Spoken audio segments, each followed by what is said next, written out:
Good morning, Lawrence. How are you? I'm wonderful. How you doing? I am doing so much better now. I was happy before, but to be perfectly honest, I went on a rant Mhm. literally right before this with a client of mine who is also a friend. And it was, I'm just going to share it with you because the way that you and I met Mhm. um, was actually at an F45 gym. Yeah. Yeah, yeah, And yeah. you were a coach there, and you weren't just an ordinary coach. You were a coach that made me, like, remember you. You're a memorable coach. You're the kind of coach that I actually learn from. You know your stuff, yet you're still humble, you're open, and you yourself are coachable, which Mhm. I think is a very, very rare trait. I am going to go on my rant, but in just speaking these positive things about you, I'm already calming down. So I want to keep going with this energy, and I just want to talk a little bit more about why you're here today. And that is, even though many, many, many years ago we met in this class, I noticed you as a great coach. We stayed connected. One of my girlfriends and I, we both met you, Alyssa. Mhm. And we've all stayed connected through, social media. And even though I don't speak to you on the day to day, I've always noticed you. I was like, this guy's got star potential. And just watching your growth and staying humble all at the same time, I'm like, he's perfect for the podcast. You got to get him on there. Just, you're nervous to reach out. Do it anyway, Kat. Do it anyway You were because nervous? of course I'm nervous. Of course I'm nervous because, like, going from, working at a gym, and I have the highest respect for great coaches, by the way, but then seeing you on TV, like Hmm. you're an actor on The Bold and the Beautiful, you're a writer. I'm sure you're in other films, you do other things besides that. You're still healthy. And congratulations on 18 years Yes, of of thank you. of marriage with your beautiful partner, and you have a beautiful son. Yeah. Yeah. Yeah. It's a I'm lot. talking a lot. What do you want No. to talk? No, no, listen. The feeling is mutual because when you came to F45, it was, as far as I knew, it was your first time doing F45, but it didn't look like it. You were such a beast. Like you killed it so hard. One of our hardest days, Saturdays was the hard day at F45. And then you just killed it. And then yes, we stayed in contact via social media, but you kind of been my like silent accountability partner. Cause I don't feel like working out and I don't feel like eating right. And then I see your story and I'm like, okay, fine. Let's get to the gym today. Let's eat right today. Oh my God, you are too kind. And I am so thankful. You know what? I'm going to take my own advice and I'm going to receive that compliment Mm. wholeheartedly. And thank you. Thank you for Yeah. seeing me. It's true. So when you reached out, I had in my mind, I didn't think you're nervous because I feel like even though we haven't spoken, we have been in each other's orbit and we have, seen each other's stories and posts and especially around health and fitness. And then you just do these superhuman feats. And I'm like, is it your kickboxing? You're doing the CrossFit, you're going on the walks and the runs and the this. And I'm like, all right, Lawrence, Well, you let's just get said it your age together. with the CrossFit. The That was CrossFit. that was too much. I loved it. And you're right. You're right. The reason why I could show up to F45 the way that I did was because of the CrossFit. Yeah. Well, because you said that I was a good coach, but I feel like that day you showed up, I had nothing to offer you because she's fine. No. She's she's doing Oh, come she's on. doing it. As a coach, it's so much more than Yeah. being able to offer corrections in form and technique and speed and drive. You saw me. That's the biggest thing that goes deeper than anything else, whether it's a coach in a CrossFit class or an F45 class, whether it's an actor being seen by his or her director, Mm. whether it's your wife seeing you, your child really seeing you. Yeah. That's what it's all about is you saw me Yeah. and you're Yeah. managing a class. It's not about just me. There's Alyssa, there's everybody else, the regulars, and you saw us. And I think that that's a gift. I don't know if it's innate or something that you develop. You can Oh, tell me, but you see people. wow. Wow. I'll receive that compliment. Wow. I don't know if it was developed or it's innate. For me in F45 specifically coaching, I felt like, you had coaches there that were like really, they knew the body, they did the sports nutrition training, they have their certifications. And then you have coaches who don't have as much experience. And I kind of fall like in the middle. I don't have all the certifications, but I've been around the block. But we also have these screens where they're showing you the exact workout. And then people come every Saturday, they know the workout. So for me, it's like, the workout, you know what to do. You need to feel the warmth of the environment, like demystify the training hardcore and just make it just as approachable and as fun and as warm as possible. So that's all. That's my approach to kind of most things in general. Is like it's already hard. We don't have to make it harder. Let's make it easier and let the hard part be the reps. But everything else should be easy. I think that's part of the reason why you've been on this upward trend, honestly, Mm, is making people's lives easier. Don't sweat the small stuff. The hmm. stuff that is going to be hard, we'll let that be hard. And then everything else, why can't that just be easy? That's the question. it's Yeah.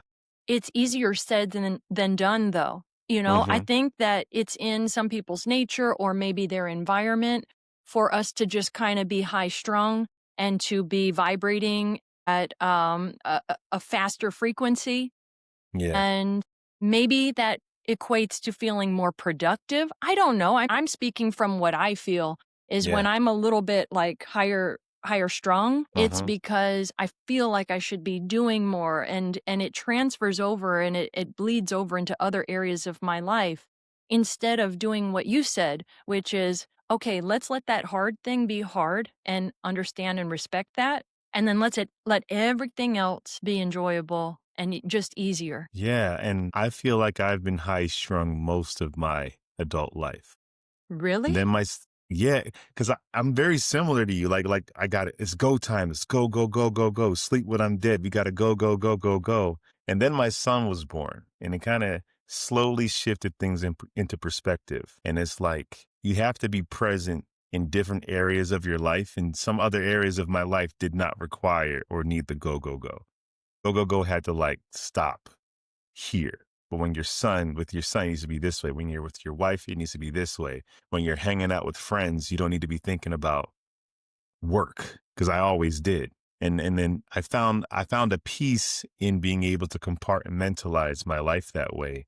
And I'm still struggling to do so. But like I want to go to sleep by 11 o'clock. I want to be in bed by 10 and I don't want my mind busy with the day. So I do try to take that nature that I used to have and apply it where it's applicable. And when we're done, it's done. If we're done with work at 5, we're done with work at 5. Done. It's Like, harder. It's you hard, put a but good boundary on that. working on it. It's a work in progress. But yeah, setting the boundaries. And it's similar to like in that 45. I'm like, you showed up, you're here. The workout's gonna be hard. We're committed to doing the workout. The anxiety of working out, we don't need to have it because you're here already. We're doing it. So whatever I Yes. can do to take away the anxiety, I'm gonna take it. You're here. We don't need it. Maybe you needed that when you're driving into your driveway and to decide, am I gonna go or not? Maybe it was maybe you needed it then. That Yes. that feeling of butterflies. I need to go. I need to go. You're here. Let's throw that away. This is too hard. It is too hard. Well, let's figure out whether it's too hard or it's the right amount of hard. That's You it. know? That's it. Yeah, just the ease of it. It also sounds like you're talking about really being in that present moment. Trying to. And I Trying to figure appreciate it you out. being humble, and I think from what I've been learning that we're always gonna be trying. Yeah. If not at the same thing, maybe we'll eventually master something if we really, really want to. But maybe we're always just gonna be getting a little bit better till our very dying day. Yeah. Yeah. And whatever that better means for you, we kind of get to decide and define like what is better, That's such a you good know? point. And maybe the word better means something different depending on what's going on in your life at that moment. And your life can be completely different 2 years from now. Totally. And what was better for you in 2025 might be like something you need to get rid of in 2027. And that's okay too. And that's okay too. See, that last line, that's key. And that's Hmm. okay too. A lot Mm-hmm. of people don't understand or really truly understand that it's all okay. All okay. It's all okay as long as we truly believe that it is okay because we're going to learn from that, even if it was Mm-hmm. uncomfortable, even if it was sticky, even if it was messy, even if it sucked. It's okay Yeah. because there's lessons in that. And it's up to me to recognize the growth and the lessons in that. Or Mm-hmm. if I need to go through it again and again. You might need to. And I think when it's sticky and uncomfortable and "Well, I shouldn't have done that," it means you're living life not being a passenger. Like when you're actively experiencing your life in every way, then yeah, you're gonna hit speed bumps, you're gonna hit the wall, you're gonna make mistakes. The only people who don't make mistakes are people who don't actively pursue their life, you Oh know? my God, what a big statement. Can you say it again? Which part? I'm just freestyling. The whole thing. I'm just kidding. No, the last part about the only people who Oh yeah, the only people who don't like, I guess, fail are the people who haven't engaged in those parts of their life. So it's like the fact that you're failing or it hurts or it sucks is because you're an active participant in your life. You're not going to exactly. win every game, you know? And in fact, failure is a critical part of growth. And that's the part that sucks because it's very uncomfortable. Yeah. And not a lot of people are willing to go there. I know that I have tried to avoid it many times. How do you avoid it? What are some of your Distract myself, turn on the TV, get immersed in somebody else's life on TV. You know what else I do? I'll eat garbage food. You don't eat garbage Boy, food. you I don't don't know believe it me. for it. I You don't don't believe it know for a me. second. Soft pretzels, salt in general. God, I love salt. And the thing is, like, I'm open to all of it. I like sugar as well. You know, dark chocolate. Let's not go through the list because then I'll get hungry and then Then you it's started to yeah, it's not good. So my issue is, and I just had this happen the other night. I'm at a soccer match and it's like free food, free drinks. And it's like, oh Mm-hmm. God, that's my love language right there. And there's soft pretzels there. And I'm so excited. And I go over to them immediately. I'm like, take a video of me with my babies. I love them. I'm gonna get one. And as soon as I put it in my mouth, I was like, wait a minute. This is really greasy. They put a lot of butter on this. This is not good. In fact, I took one more bite because I just wanted to make sure, and then I threw it away. And I'll tell you what, I can eat 2 to 3 of those easy, like no problem. And I set it aside because I said, not worth it. Mm. What made that day different than the day where you might have eaten two or three? I had just reunited with a buddy of mine whom, Leho, we went to middle school together in Sasebo, Japan. We were on Mm. the swim team together, and he is like my super fun friend. He works for Apple on the content team. So he has a really high powered job. He's like up to big things. And he is just so much energy, so much fun. And I just felt like I want to be fun and cut loose with him a little bit, but I also want to offer him a little of what I have to offer, which is balance, a little bit of discipline, a little bit of mindfulness, because he excels in areas of his life that I have not excelled in yet. I mean, he's the man at his job, doing really, really well, and he is so socially connected, and I just admire these things about him Mm-hmm. since I've known him. But with me, I'm balanced. I was like, Leho, I normally take a Epsom salt bath at 8 and I'm in bed by 9, sleeping by 10. And he's like, Mm-hmm. Cat, let's go party. So I think intuitively I found balance. Now Yeah. listen, I just shared a lot of personal stuff about like my vices. Oh. Talk to me about Uh, what tempts you. well, it's not too different. I'm a sugar fiend. I love junk food. Listen, McDonald's is not beneath me at all.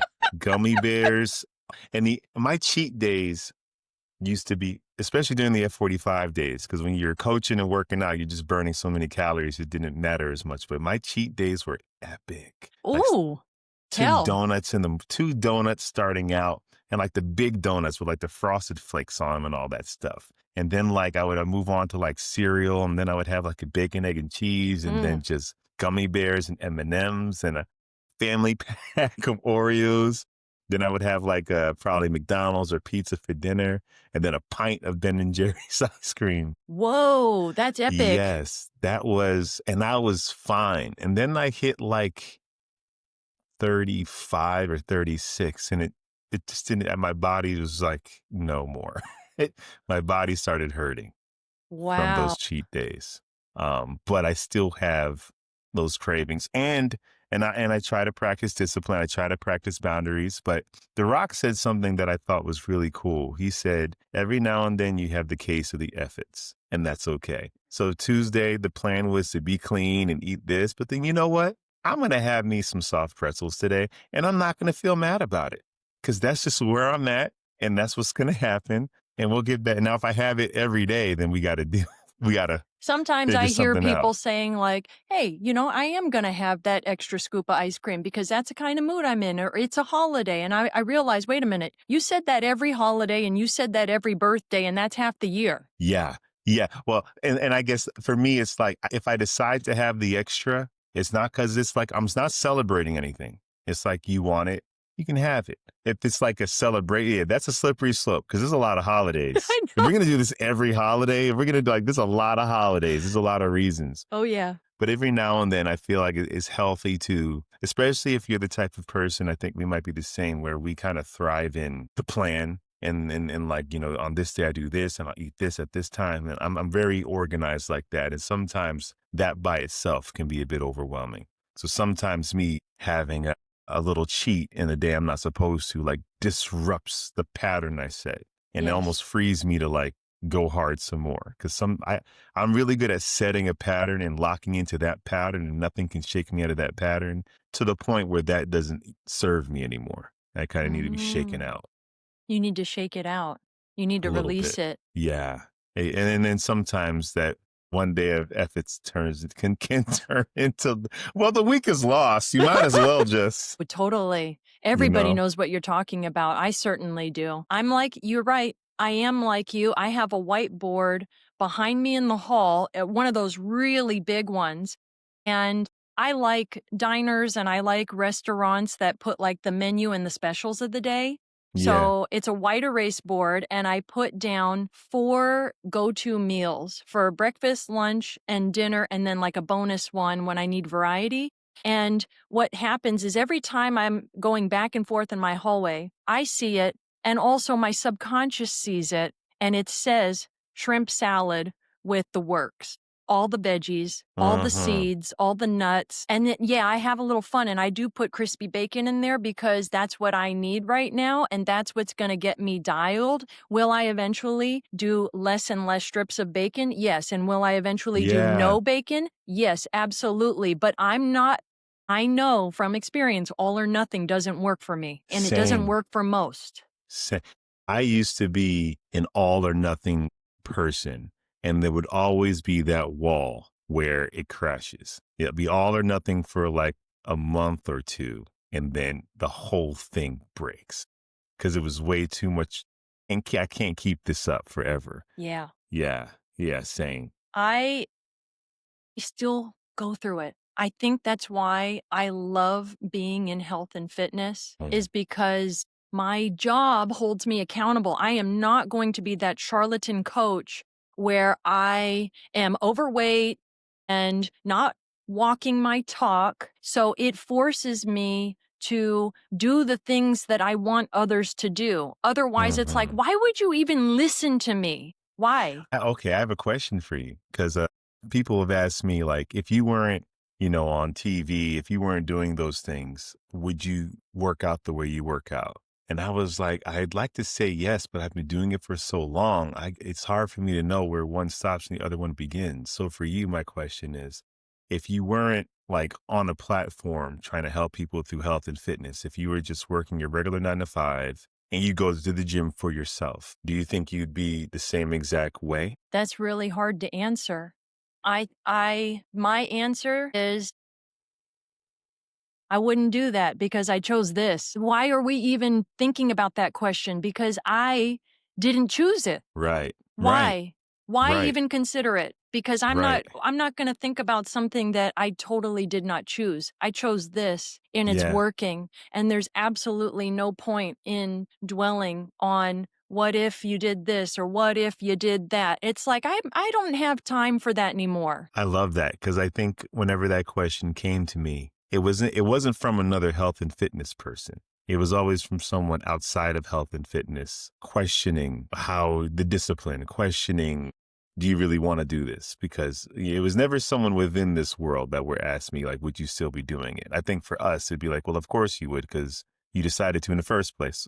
But Exactly. to someone outside of it, there's always there's so much. I don't know if you've ever received this, but there's so much judgment around people in health and fitness. Like, I used to take this acting class and a wonderful teacher, but she just made it up in her mind that the fact that I had muscles and I lift weights must be that I'm compensating for some fragile little boy on the inside. And not to say that that and that may not have truth to it, but in my mind, I'm like, no, I'm literally showing up visually and physically as the best version of myself. Why do you think that's a negative?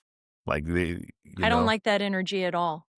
so Point much. point blank, I don't like that energy at all. I am all about surrounding myself with positive people who wanna help lift me up, and this is an acting coach. This isn't your therapist, somebody Right. that you trust. I understand that, your coaches, whether it's through acting or fitness or performance or anything like that, they're gonna go deep with you because they've gotta be able to reach you deep within inside emotionally.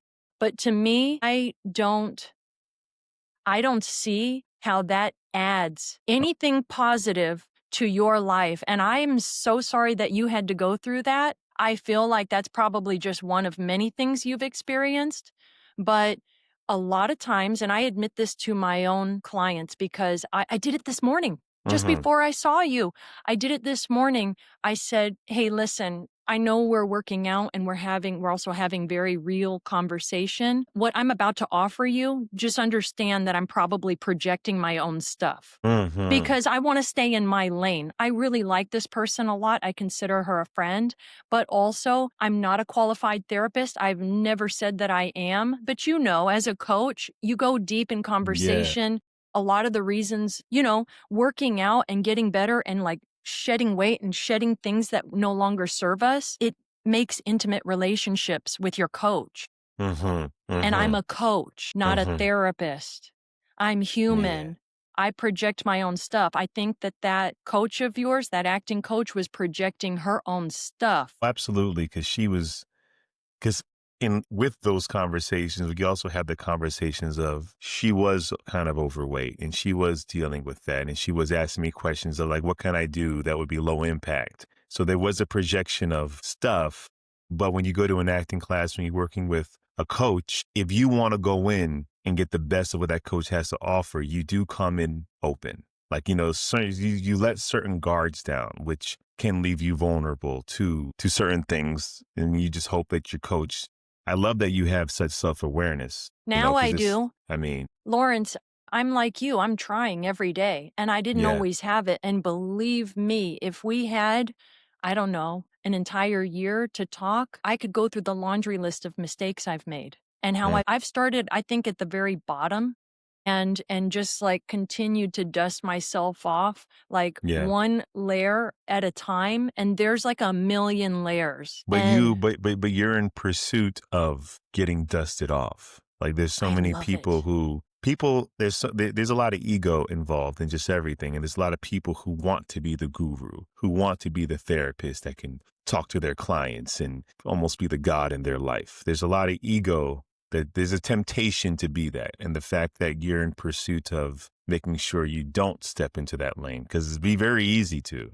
You want to help them, so your intentions are always positive. And I'm sure my acting coach, her intentions were very positive. She wasn't trying to hurt me, but she also allowed herself, in my opinion, to take on that role of guru, mother, the head, which means like, no, you're just a coach for this.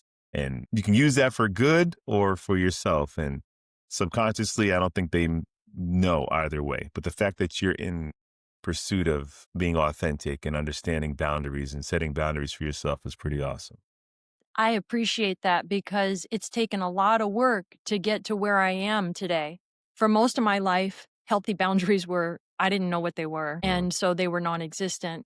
And so they were crossed all the time because the boundaries in me existed. I just didn't really know how to identify them until I started to do personal growth work. Yeah. And I'm wondering with this particular acting coach, it's so kind and generous and compassionate of you to say, like, I know her intentions were not bad. And, she has her own stuff. She's a human being. But at the same time, even if she's the most spectacular, gifted acting coach in the world, if things come out that you recognize as not your own, are you able to compartmentalize that and just realize, like, hey, I know that that's hers. I'm not going to let it affect how much I shine and how Mm. much I grow and thrive? Or do you elect to say, I need to go somewhere else? I need a different coach. I think back then, I would just take it all in and allow it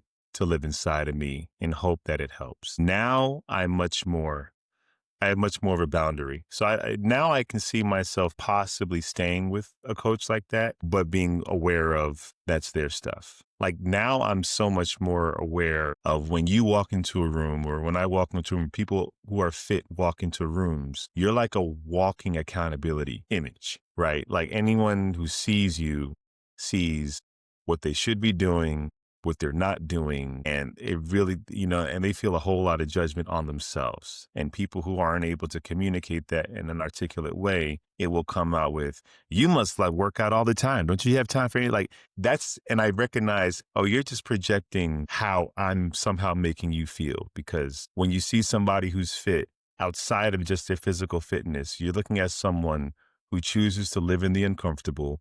You're looking at someone who can control what they eat. You're looking at someone who probably live longer, most likely. Oh, Like yeah. there's a lot of things that someone can start to feel about themselves. Or have So a I higher recognize that quality of life. have a higher quality of life. So I'm more aware of what we must be perceived by other people as, whereas before I would almost kind of take in like, well, maybe that is, or no, that can't be true. Right now I'm just like, I see what's going on here. You see it for I'm what it represent is. I'm representing something and you think I'm perfect and I eat clean every day and I work out 7 days a week and because in your mind that's what this is. And I'm like, that's not true at all. But you're already projecting this thing on me because you're dealing with stuff. So I recognize it. You Wow. know, You whenever you even around probably when you around family, like there's always you probably picking up the soft pretzel and there's always someone like, you eat that? Oh, yeah. I think I did that to you. You did! You did! How dare you? You should I did know that to you. better. I did that to you You did. because in my mind, I put you on this pedestal and it's fun as long as we have a self-awareness of like, don't project your baggage on me. Yeah. It's like, I get it. It's hard. Fitness is hard, especially starting. The reason why I decided to always be in shape because I know how hard it is to get in shape. Oh And my I'd God, rather stay yes. in shape than get in shape, That's it. That's you that's know? the line right there. I'd rather stay in shape than get in shape. And the thing is, and y'all know this, as we get older, it's just more and Oh more my easy to gosh. put on fat, to lose muscle. And maybe it's time to go ahead and bring up the rant that I was going to bring Mm-hmm. up in the beginning. So it Yeah. was about Ozempic. It was about people who are using Ozempic when it was not prescribed in that way. It is not meant for general weight loss. It is It's not at all. at all. It is for type 2 diabetes when everything else has failed, when the diet and exercise and sleep management and stress management have failed because you have to be on this drug for the rest of your life, Yeah. and Ozempic doesn't go in your body and suppress your appetite to the point where it's like, oh, you know what? You're only going to lose fat. No, No. you lose muscle too. And my rant was there's just so many people taking it for cosmetic purposes. People who are already, they're not overweight, but they want to cut a little bit. And it's like, oh my God, you don't know what you're getting yourself into. Yeah.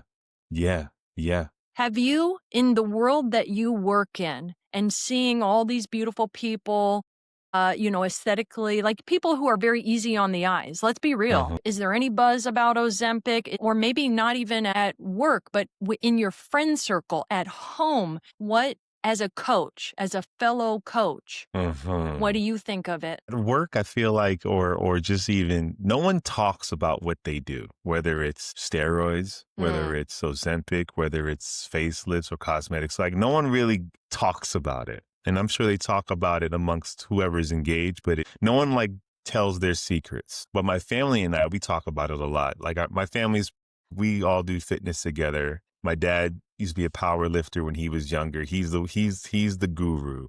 And my sister has been getting in shape and she's in great shape. The body fat is dropping slowly, but she's in great shape and she's strong. So she would hear peers or people who are on Ozempic and she's doing it the hard way, right? She's like, it's taking forever for this to go, but I'm in the gym. I'm doing my 3 mile walks. I'm going hard. I do need to manage my eating. I'm like, yeah, you still might be in a bit of a surplus, but you're working on it. And she just sees people or peers like, in a month or two, drop all the weight she's been working hard. And it kind of plays on the mind. And she's never once thought about it because she is a nurse. And I think there's a deeper thing of what's a long-term effect of this on your body? Like, what does this do long-term? Like you said, it was a drug that was created for people as a last resort. It's like whatever side effects don't matter because what you're suffering from, we need to fix this now and we'll deal with side effects later. So she's aware of it. But I would say my thoughts on it are I understand wanting to lose weight, to cut up, to look. I understand it. I empathize with it. But what hurts me is there's something about health and fitness that's just beyond the body. It's beyond the body. It's beyond what you look like. It's such a mental, emotional relationship. Anything you do to cheat or get ahead, it's like you're missing out on that thing, that grind you feel, that the fact that everyone who exercises has a relationship with like delayed gratification. When you went into the gym that day and you exercised, you're not going to reap the benefit. You're not super strong tomorrow. No, those benefits, you'll see it in a month or two. And we kind of programmed ourselves to go in the gym, work really hard, and the reward will come in a few months. Like, that's a special relationship that we can have to life. But now if we're going to take that place, we're going to take it and replace it with something where it's like immediate gratification, immediate rewards. I take this and immediately I'm like, you're missing out on the point, you know? You're missing out on the journey. And I think they may see you and you've been in shape for so long, they're not thinking of the journey you've been on That's and, right. and, and what you get from the journey. They just see the result. And it's like, no, you're missing out on the mental strength and the love you start to have for yourself. Like it's more than just what you see. I love that you said that because I feel all of those things, and I don't know if I've ever had anybody on this podcast say it like that. That's beautiful because when you get healthy, I think you become more whole in your body, in your mind, and in your spirit. Because a lot of the reasons why we can't lose quote unquote weight, mostly fat is what people want to lose, is because there's emotional, mental stuff in the way. And yeah, sure, Hmm. sometimes we have medical disorders, we have medical things going on. Of course, of course. But I would not be telling the truth if we didn't acknowledge all of the emotional and mental stuff that doesn't Yeah. get looked at and doesn't get addressed and doesn't get cleaned up and Yeah. sorted and organized properly and filed away. Yeah. So many things came up for me. Number one, like when you saying like, a lot of people just assume you've always been this way based on how you look and how they don't know your journey. They don't know that you actually had a journey and it was the journey and you continue to have a journey where you're constantly contributing to this healthy lifestyle because that's at the end of the day that's what this is. Like you Hmm. on your epic cheat days, that's how I grew up. Hmm. Everything you just mentioned, please just add the Mountain Dew, add Sprite, add Doritos, Hmm. add Stop Hungry saying it Man TV dinners, but I did bacon, egg, and cheese at Arby's. I'm sorry, I'll stop. because Anyways, now the cravings are okay, starting. I apologize. I apologize. But listen, your epic cheat days was my childhood. Yeah, Mhm. I mean, I wasn't eating junk food 100% of the time, but I would say I was eating it 80% of the It time. was a normal part of That's the what way we you ate. I was raised by a single dad in the military. He didn't know what the hell he was doing. So he Mhm. did the best he could. I ate that crap. And because I was so active, and maybe because I had a little bit of like genetics on my side, then I was able to not put on a tremendous amount of weight. But my skin was terrible. I was so moody. My emotions were, and that could have been not only from diet, that's from a lot of things. But I'll Yeah. tell you what, once I started focusing on cleaning up my diet and putting things inside of me that had nutritional value, and also being grateful for the food that I put in me, and like just taking a moment to pause and be like, wow, I'm so grateful for the people who made this food, for Mhm. the sun, the soil, the people who transported it to the grocery, and I get to eat it and enjoy it Mhm. and like feed my body and feed my soul with it. Having a sense of gratitude, it just changes your vibration. Mhm. That's just one snippet from what my journey has been like. So if you skip all that by taking something like Ozempic, and listen, I feel for people who feel like they have tried everything, but I Yeah. want to tell you that I believe in you. Mhm. Lawrence, I know you believe in them, and like Absolutely. it's That's supposed to be that's hard. and that's the journey. It's like whether it takes you 6 months, 2 years, 6 years, when you cross that finish line, there'll be a brand new one waiting for you. You're a different person. And that's and it's a wonderful person you're becoming. And it's like if you skip it, and even just from a health standpoint, like I exercise, to look and feel good, but also like I'm 43 and my son is 6 or 7. He just turned 7. Wow. So it's weird for me anyway. When my kid was born, I started doing like the mortality math. So I'm like, okay, if you're 7 and I'm 43, that means when you're 17, then I'll be 53. And then when you're 27, I'll be 6. And you start counting down, like, so how much time do I have left? And it's like, need to be here as long as I can so I can be your dad as long as I can. And there's no cheat code to that. There's no way I can cheat my way into a longer, healthier, productive. Like I'm in my 40s with a 7-year-old and I'm throwing him around and we're playing in the grass and I'm kicking the ball and we're wrestling. And I'm like, I need to feel this way as long as I possibly can for him. And that's part of my new journey with it. So yeah, Ozempic, I empathize with people, like you said, who feel like they've tried everything, but taking that is not going to give you anything but a smaller waistline. You're not going to be stronger. You're not going to be healthier. You're not going to feel better emotionally and mentally. Like those, you still have to earn those things. Like that's still waiting for you. You'll be slimmer, sure, fine. I could not have said that better myself. You have to earn those things. Folks, there is no free way. There's no easy way. There's no 6-week plan. For me, it's a lifestyle change, point blank. I try to work with people where they're at. Huh? And so I do set shorter timeline goals, like 6 weeks, but I make them realistic. And I'm hoping once we get to that finish line, they realize their minds are a little bit more open. They've grown a little bit more. Their journey is starting, and we can go, like you said, another finish line appears. But Mm-hmm. it's different because you're different. Mm-hmm. Hopefully, you're better. You're a little bit stronger. You're a little bit wiser. Whatever it is. Sometimes you won't be stronger. Sometimes the scale's not going to move, but maybe there's a part of you that loves yourself more. Maybe there's a part of you that accepts yourself more for who you That's really are. and that's and then it's all eventually it will all come together and like and then you get to see where you're strong. Like I bring up my sister. She started her fitness journey for real back in 2020. And like she transformed her entire mind and body, like she transformed. And now in 2025, like she's like, the weight's not coming off like I want it to. And I'm doing everything I did in 2020. And I said, that's the problem. You already beat that old you's gone. You crossed that finish line 5 years ago. You can't do that anymore. I'm Yeah. sorry. Yeah. You intentionally upped the game. So now you have to approach it even a little bit more aggressive because you conquered that. Or And I was like, different. Or different. or different. Yeah, you're right. Or different. Yeah, And because I don't wanna scare people. Because sometimes, especially as coaches, like, we think, "Okay, yeah, well, now I gotta make it heavier, now you gotta go faster, now you have to do more right, reps."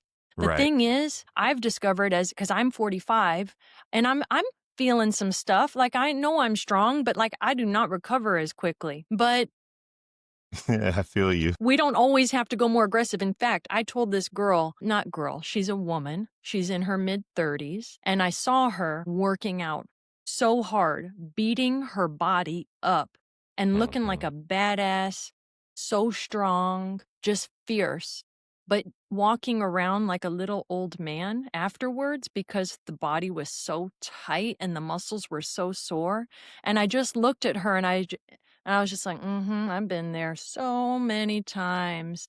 Maybe that's what she's gotta go through, but I offered her some gentle, unsolicited advice because sometimes I just cannot help myself, and I Yeah. was like I think the way that I did it, I was trying to be creative. I was like, once you get into your 40s, you might start shifting how you approach working out. You can still be very fit, but think about how often you're sore and how much you're in pain and how uncomfortable you are. You can still make gains, by the way, without feeling that bad. Yeah. Yeah. Yeah. And I think in your 40s, if you want to keep this going, you do have to approach it a little differently. You certainly do. I agree. And approaching it different and looking at the reason why you have to be different it's a beautiful thing because you cross those finish line.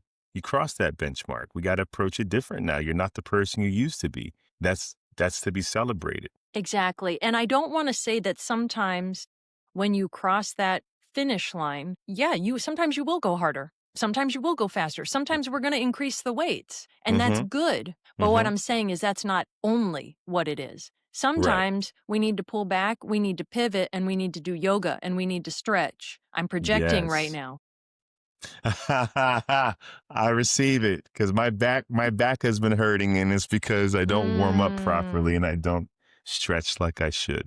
Right? yes. Still work out like I'm 25 sometimes. My back, I know, because we know that we can. People who have been able to achieve some exciting things in their fitness, we always know that we can do it. So it's like, why not now? And there's a little bit of resistance to acceptance in where we're at. And I think, I did a ninja obstacle course Hmm. I think a month ago, and there was a big group, like 50 people there, and I was right up there with the 14-year-old boy who Let's doesn't go. understand what back pain is and is like, "What? What are you talking about?" Like, and I kept right up there with him. I was able to accomplish everything that he could do, and I felt like a Hmm.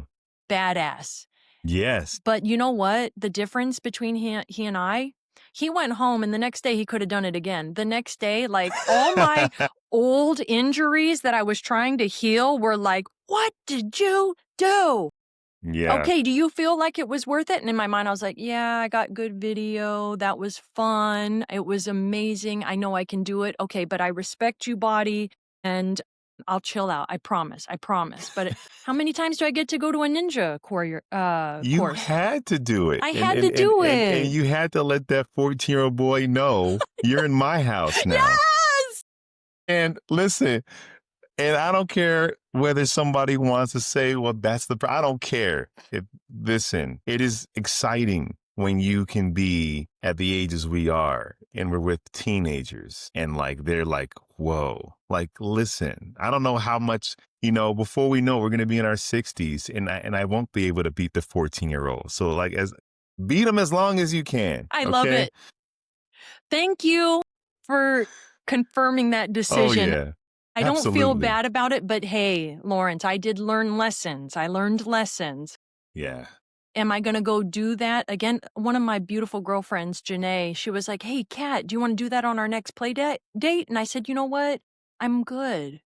I'm good. I think that's gonna be a one and done, at least for a while." Yeah. Or maybe I just approach it differently in the future. But it's that kind of workout is really hard on the body, and I don't typically work out in that way. Yeah, and you're not gonna go to just kind of like half-ass it. You're not gonna just timidly do things. If you're going, you're gonna go. So you know yourself. Wow. Are you speaking to me or are you speaking to you when you I say don't that? know. Well, I think I'm speaking for both of us. There's certain Mhm. things that I do not enjoy and won't do.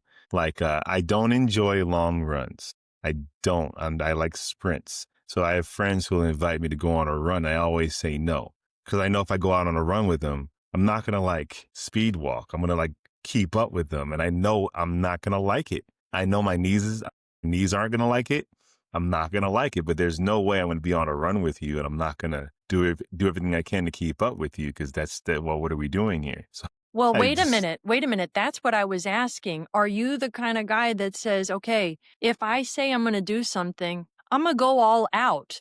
oh I'm not yeah, going to half ass it. I'm yeah, not here just to, live a mediocre life. That's why you're here talking with me today, because I want to talk about leveling up, which you mm-hmm, are clearly mm-hmm, doing, but it's not only in you being on a TV show and you having muscles and, being an actor. It's also like this man has been married to his soulmate for the last 18 years. mm-hmm. He's still humble. He still has gratitude. It sounds like, yes, you're constantly growing, but you have a mindset that I don't think too many people have, and that is, if I'm going to do something, I'm going to do it to the best of my ability. Absolutely. And Meryl Streep says something really, really cool that started to shift my perspective about acting, but about life in general. And she says when she prepares for a role, she loves being lost and confused. She calls it being unmoored, like a boat that's not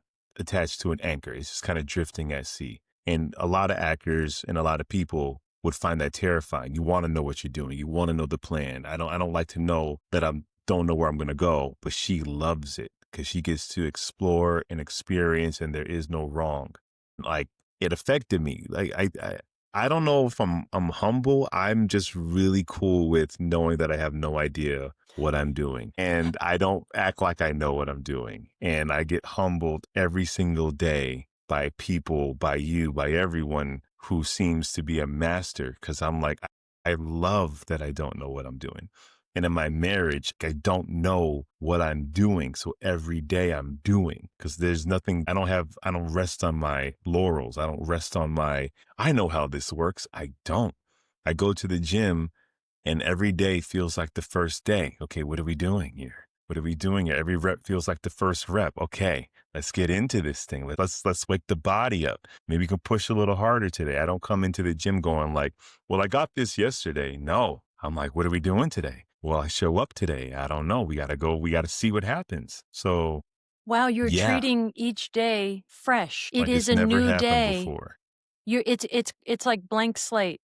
I hear this in lots of personal growth realms, Mhm, and the folks who preach and teach this stuff, they're always talking about showing up. I mean, I just did this on my last podcast with CJ Hammond. He was talking about this incredible relationship he's in with this woman that he just mhm. proposed to, and she said yes. And they have such a spiritual bond, and they are like you, and I'm guessing like your wife, because there's a spiritual bond. They're in alignment, and when you're in alignment, everything just becomes a little bit easier. Mhm. So you understand that yes, life is going to present itself with hard things from time to time, but all the other stuff, like, let's make that easy. And Well, maybe it's easy because you're in alignment. I think, and I also think like my wife and I were talking about this over an anniversary dinner because someone asked me a question on my social media, like what's the secret? And I didn't really have a secret. There's no secret. But then I thought, and I was talking to her about it, I guess our secret is grace and kind of like unconditional love, right? So if you have unconditional love for your spouse or unconditional love for yourself, I'm down for Shay. I love her, whether we're in alignment or not. Because sometimes we're not. But can I love her anyway? Can I still root for her even if I don't even understand what she's doing? Can she root for me when there's things about me that she doesn't necessarily agree about? Can she still be on my side? You know, can you root for yourself? And when you've completely failed, can you still like have unconditional love for yourself. So I think once we start playing with that, it's kind of easy to be humble or have humility, because it's like you have love for yourself, highs or lows, and you know that every day is a new challenge. Like I'm talking in circles now. I hope this makes sense. It makes sense. My family, like one of the films I did last year, it had a billboard in Times Square and my face was on it. And it was like the first time ever. And my family called me and they were all excited. And I'm like, oh, that's cool. They're like, you're not excited? I said, yeah, it's fine. They're like, would you come on? Because they think I'm like feigning it. But for me, it's like that achievement was yesterday. Like, it's nice, but today's got its own things. And I can like think about, like, we shot that film 4 months ago. That billboard's cool and all, but today has its own challenges. Yes. And I can't get caught up in the rewards from yesterday. It's like I got to deal with today. Whoa. Today is not yielding because I won yesterday. Today is not taking a day off because you did good yesterday. You went to the gym yesterday and you did great. So when you come to the gym today, you can kind of half-ass it because it'll be, no, I can't. Mm-mm. The weight's still heavy. It's, my time on the bike is still hard. Just because yesterday went by doesn't mean I'm approaching today any less, What you a know? great point that applies to every area of our Mm. lives. Going Hmm. back to relationship, because listen, 18 years of a marriage. Now, correct me if I'm wrong, but are we talking a happy marriage overall? Happy, but a lot of challenges. Sure, of course. And moments where either one of us probably wasn't happy or as happy as we could be, just because, we got married. I was like 24. She was 23. We didn't even understand what it was to be an adult in the world. So like all the growing pains, all the evolutions. We've been together for 18 years, but I like to pretend or play around like we've been married and with different versions of each other. Like, it's almost like we've had different relationships with different versions of each other. Within the one relationship. 18 years, how much have you changed in 18 years? Your So much. perspectives, belief systems, which you're willing to deal with or not deal with. And then your partner is going through those same changes, some completely parallel to yours, some completely different philosophies and ways they see life evolves in a different,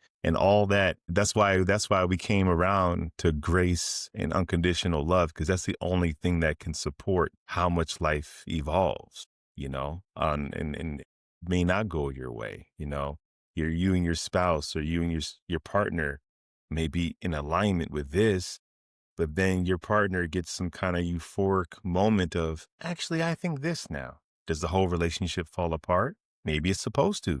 But if it's not supposed to, then that's where that unconditional love kicks in, where it's like, yeah, you're going down that road. It's not for me, but I can still love you from where I'm at. And I feel like that's for ourselves too. So that's what I want to know is, when do you know that you should keep trying? Because the reality is there is no perfect relationship. There's growing happening and possibly changing. And maybe sometimes people don't change, and maybe that's the issue. Who knows?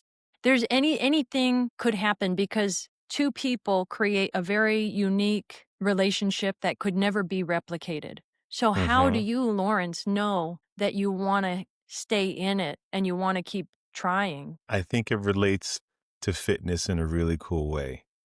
You kind of naively decide to, right? You're 24, 23, 18. I'm gonna get in the gym. You don't know anything about arthritis or back pain, or you don't know any of that yet. You just fully committed, don't even know the hurdles. Similar thing. When we first got engaged, she said to me that night, there is no divorce. And we said, yeah, not knowing the challenges before. It's easy to say at 23, not knowing the challenges you're going to face, but with that naivete, like making that commitment.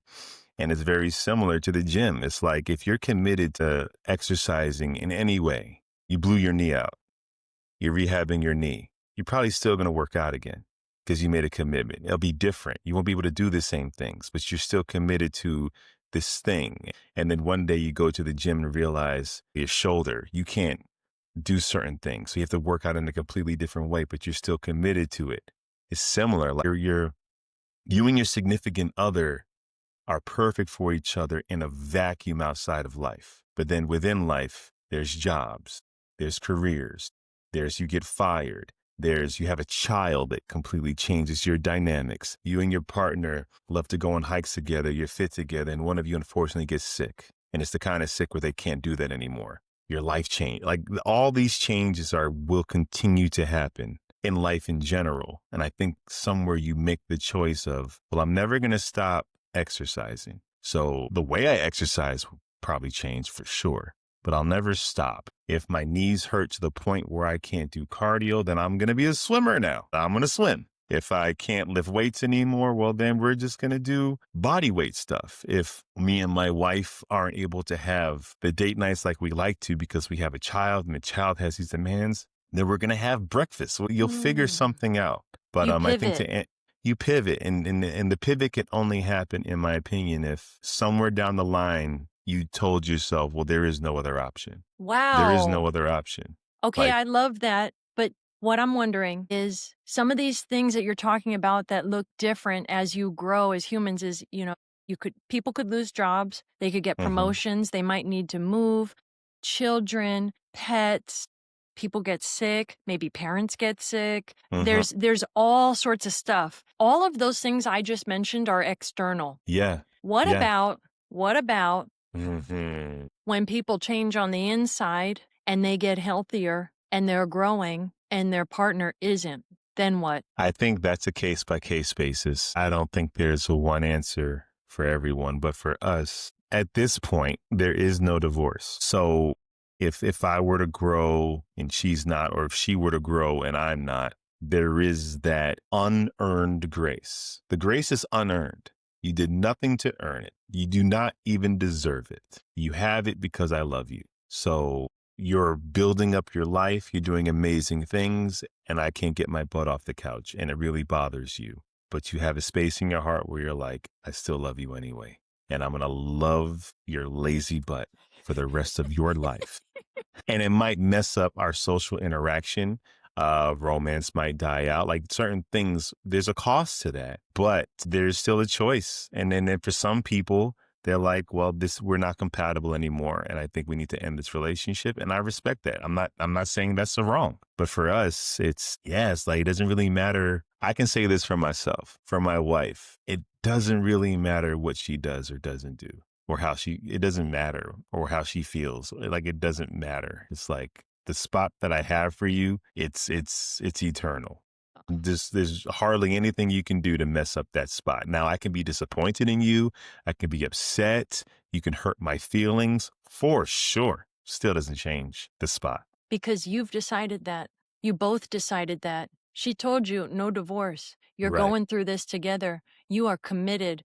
I think one of your top values that you share with your wife is commitment. And I do recognize that us being 23 and 24, very young, making these grand proclamations is very different than someone who's in their 30s or 40s starting a relationship. Like, we didn't have the history of dating different people and being close to marriage here. Like, we didn't have the baggage of just a life and human experience. So we were, in our very naive, very innocent way, were able to make a commitment that might be unique to us. We were also at a time before dating apps. So it wasn't like I thought I had, there's thousands of options, like it's you.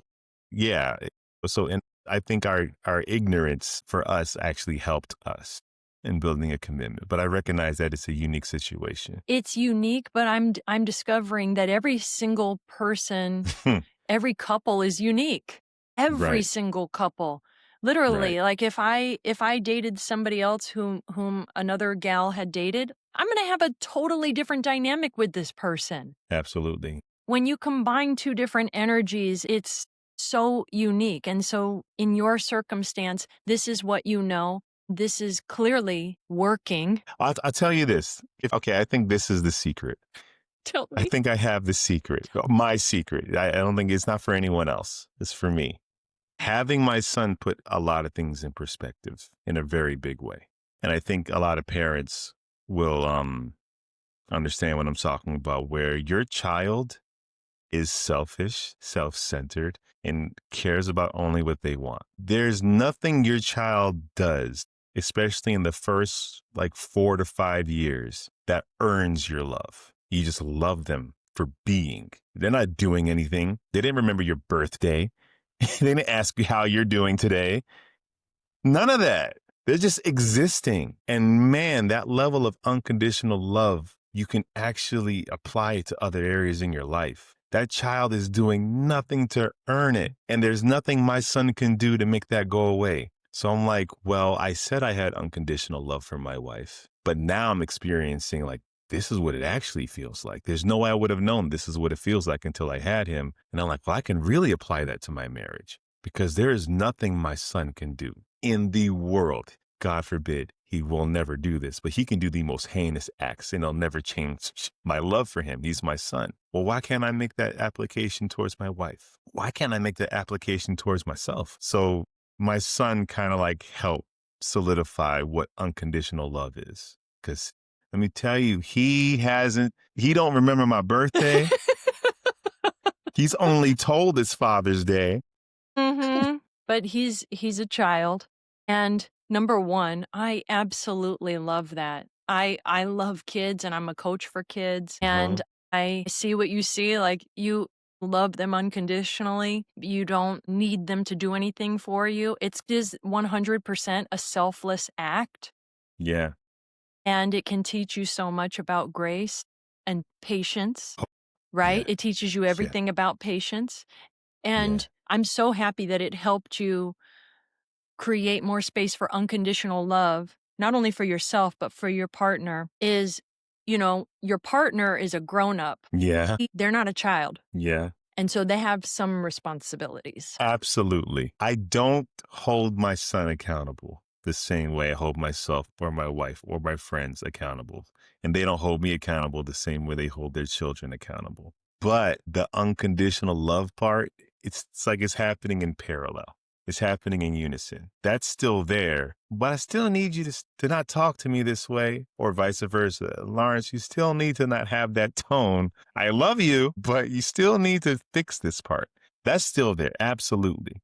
But I think it's similar to like when you're coaching a client who's an adult, and if you were to approach them with that same kind of childlike energy you have with the children, that's like the source. That's the outpouring of love you have. But yeah, you're an adult, so I'm gonna check you on this. I'm gonna hold you accountable to this. But my love for you and wanting you to succeed is just still similar to the child. I If that makes 100%. sense. It not only makes sense, I totally agree with you. I just wanted to hear your answer about adult versus child because the child, they don't have responsibilities yet. They don't need to be held accountable in the same way that an adult does. Yeah. But what I'm also hearing is like you're becoming the master of love. I'm trying. Okay, again, I know you're trying, but you are learning how to master what it is to give unconditional love. Can I love you no matter how you might make me feel today? Will my love for you change if you make me feel sad today or unseen? And I think for me, if I can fully make it so my love for you will not change no matter how you make me feel. Now, there might be there's still conversations we'll need to have and vice versa. But just like my son, there's nothing he can do to make me not love him. There are things he can do to make me very disappointed, Sure. but I still love you just the same, Yeah. and I try to approach that with just everybody. If I go to work and someone's having a bad day and they're a bit rude, I go, okay, well, they don't need to make me get out of my space just because they're having a bad day. And I also need to set a boundary because you can't have a bad day all over me. Yeah, and you can't have multiple bad days, like And we'll have, all the time. right, because we'll have to have a conversation. But it doesn't change the baseline of my care for you. I might need to separate myself from you, but we also don't have that kind of commitment. I didn't commit myself to you. There you go. But there still is that baseline of I love you and I want to see you succeed is the base that I'm trying to keep. I hear you, and I have so much respect for that, and that's the first time when I've really heard somebody have a strong value around commitment. Mhm. because there are so many beautiful values: loyalty, honesty, unconditional love. People will just sometimes say love and trust and good listener and all these things.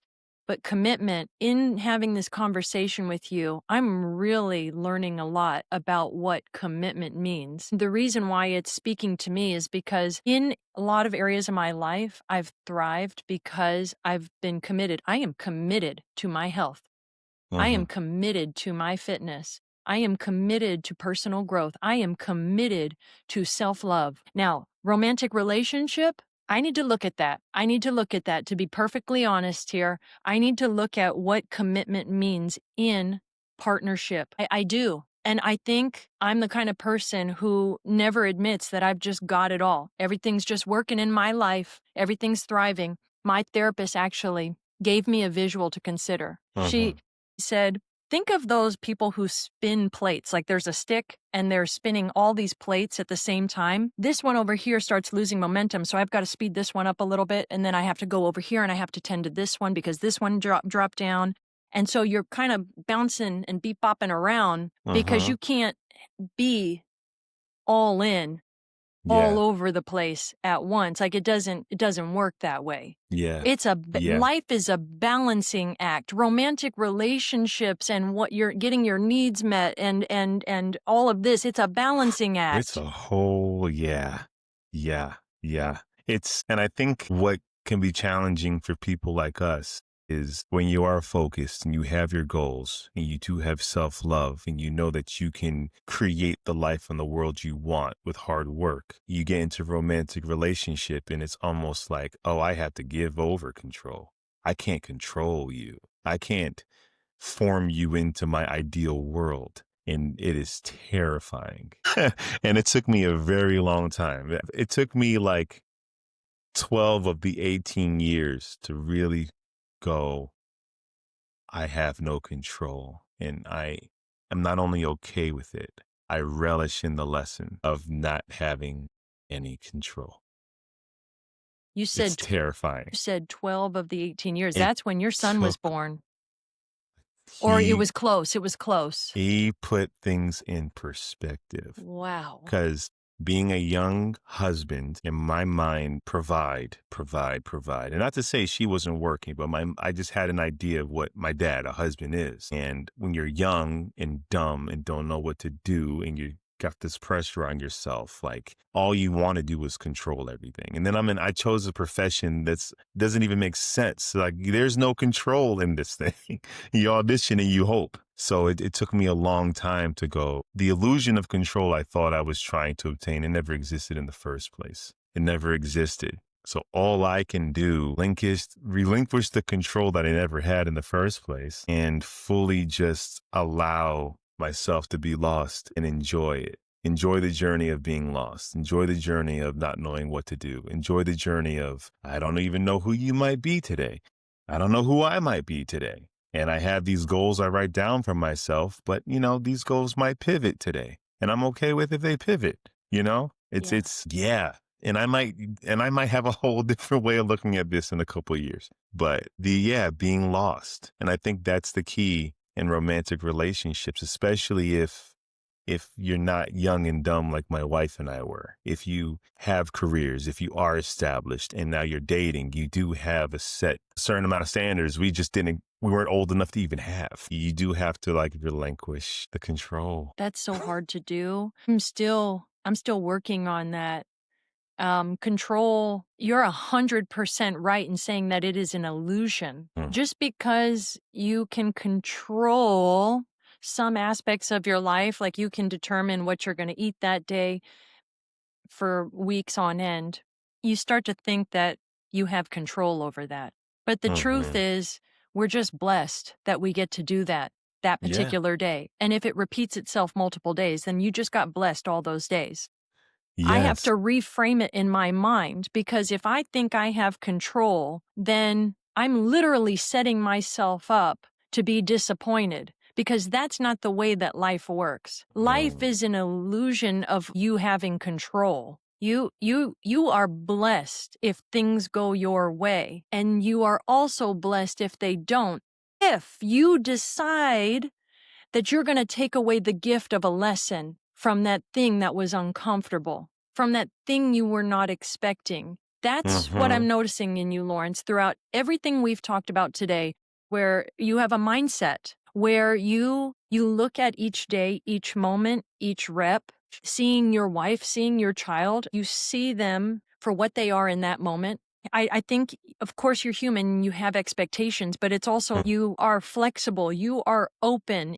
It's so hard to put into words, but and jump in if you have a better way of saying it. Think expectation ruined a lot, made times in my life that could have been much more enjoyable not with this expectation of how it's supposed to be. Based off of what? I've never even lived this day yet.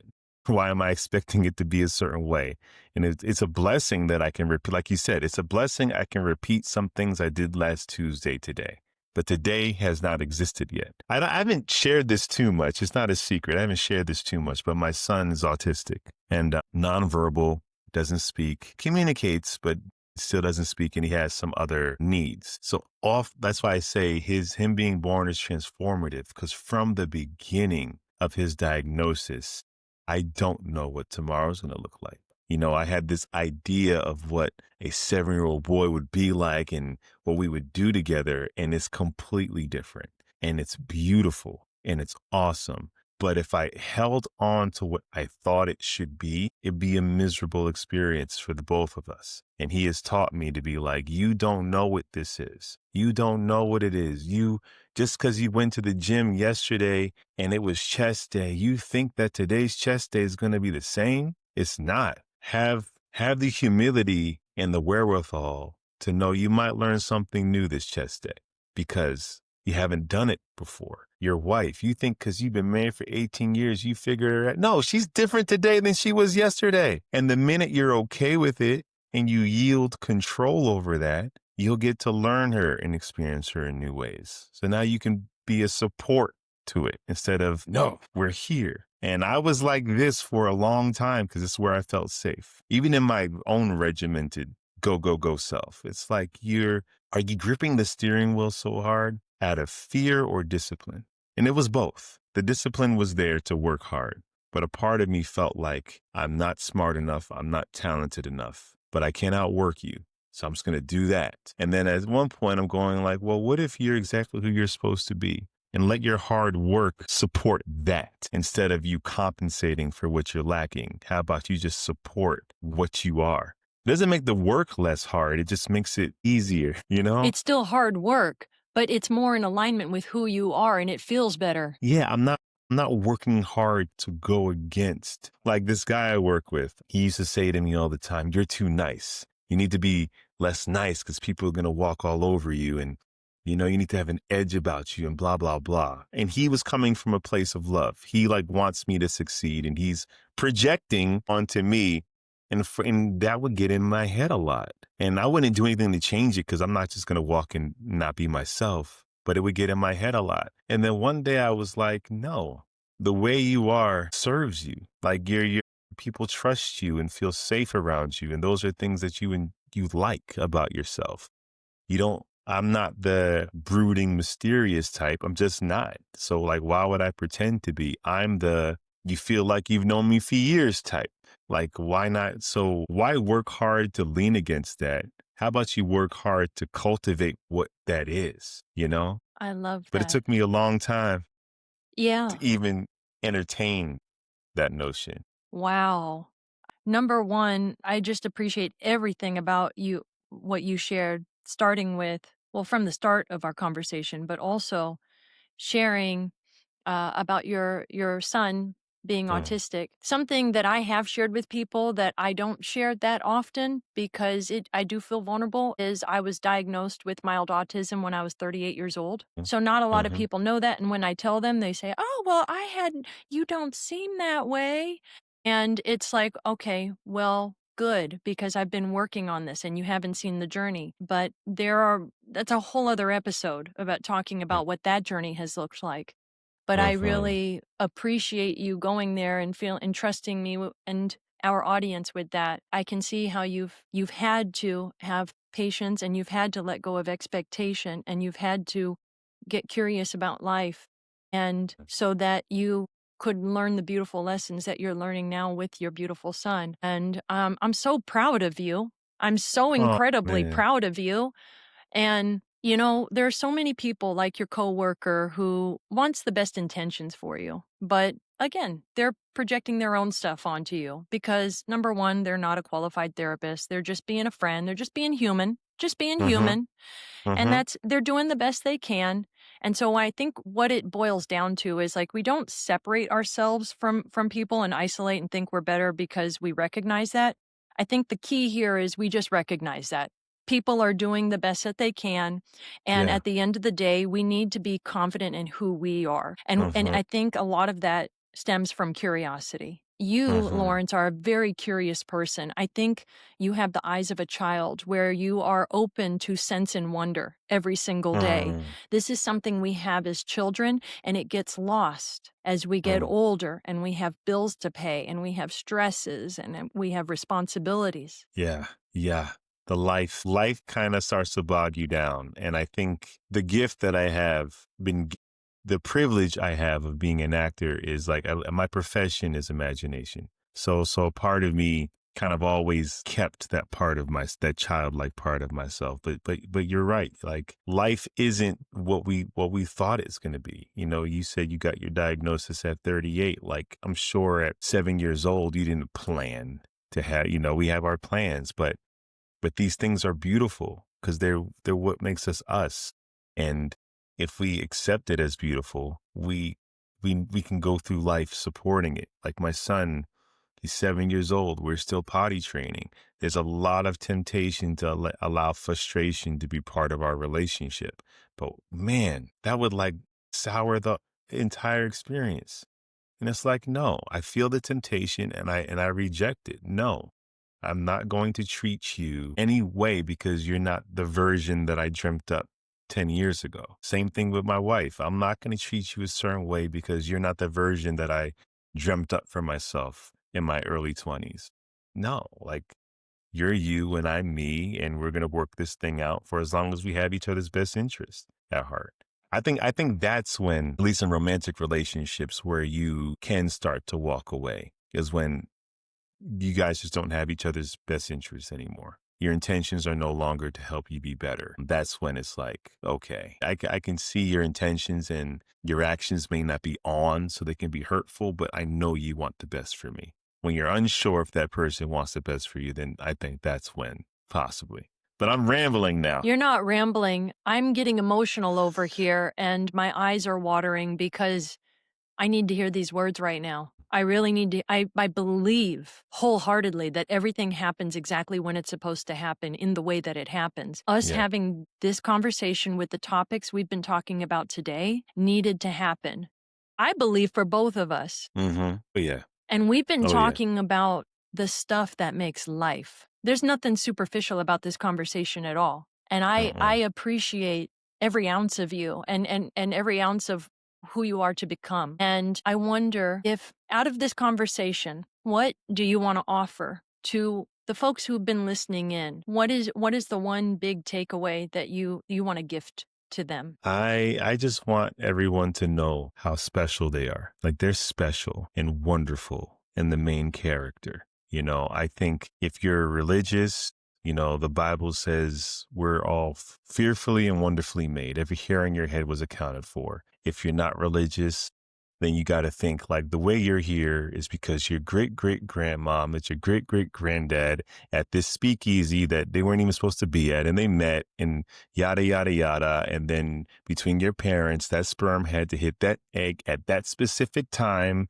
for you to be you. There's a lot of wonderful, miraculous things that had to make you you. So you're here for a reason, and you are very special. And I think the second we understand how special we are, that we're the main character, it just takes the pressure off of trying to be what you already are. You're special. Act like you're special. Love like you're special. Yeah. Oh my God, that is exactly what I needed to hear, and I think what a lot of people needed to hear. And in a way, you also reaffirmed that for yourself. Mm. Lawrence, I am so incredibly thankful that you took time out of your schedule to be with us here today. And I could honestly keep talking, but I know we've gotta end at some point. And I feel like, I don't know, I'm just vibrating at a different frequency right now because I feel more in alignment with what I love to do. And that's speaking with individuals like you who are so dedicated to the journey. So thank you. Thank you. Thank you for creating this platform and being the kind of person who's so empathetic that it is easy to open up. It is easy to talk to you. And I think that goes to, you choosing a life where you are making the choice to help people and not just physically, but mentally and spiritually, like you're a caretaker. And I appreciate that about you. And thank you. Thank you.